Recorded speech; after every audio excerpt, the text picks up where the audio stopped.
Hello, Brother Terry here, Spirit in the Sky Ministries. It's another episode of my 5 Minutes for the Lord. Today, the episode is Booty and the Beast. This is the one that nobody wants to hear. Okay, I mean nobody. And because of that, I got to put it out there all the stronger and promote it all the harder. Okay? Look, truth is the truth. People act like it's a mystery. I will tell you this. I'm 61 years old. All the days of my going to church in my life when I was younger, nobody was really much talking about the issue of relations, okay, of sex.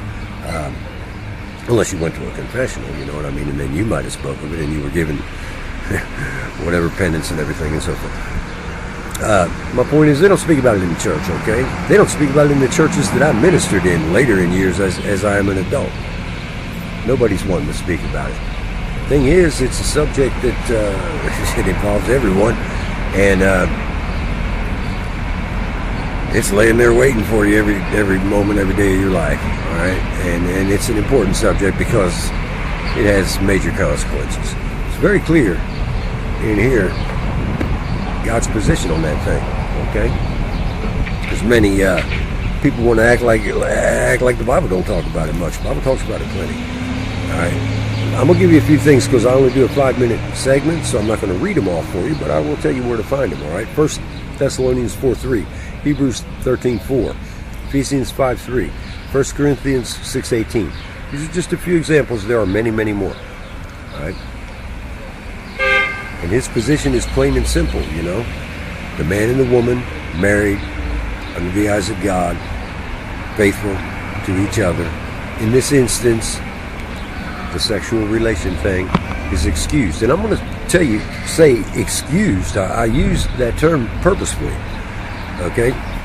If you go into 1 Corinthians, I'm going to quote something out of 7:9 in a minute for you. All right? But if you go back further, 6, 7, somewhere in there, just know that it's there. God's going to tell you his position on it. All right? And his true position, he will tell you, is that he would prefer that you remained as him. Now, to remain as him would mean chaste, untouched, unblemished, to remain as him. He doesn't propagate, has no need of that, okay? Excuse me. However, God knows that we are the creature that we are. He's even termed us as a peculiar species. He has. Anyway, he knows what we will and won't do, what we're capable of, what we're not, our strength, our weakness, whatnot. Therefore, he gives to us. Okay? And what he gives us is that. Marriage. Alright? He tells us that if we must do this, if we must do this thing, if we can't remain as him and remain chaste and untouched, unblemished like him, and we must do this, then we're given marriage. And where I was going to tell you, I was going to quote was 1 Corinthians 7:9, because that's where it lands with that. And he says, for it is better to marry than to burn. Okay? Some of these editions of the Bible, because there's many different editions, will have an IE added to that. The IE will say that what that meant was it was better to marry than to burn with uncontrollable passion. Well, that just lightened the load a lot, didn't it? And from burn to burn with uncontrollable passion. Not really, I don't need an IE, because let me show you something here, okay? If you're burning with uncontrollable passion and you act upon it, you're burning. End of story, okay? So it remains, all right? To burn is to burn. There's only one way that this type of relationship is sanctioned. And even then, like I said, it's given. It's not like, go on and rock and roll with your woman, you know, and have a good time. That's not his position.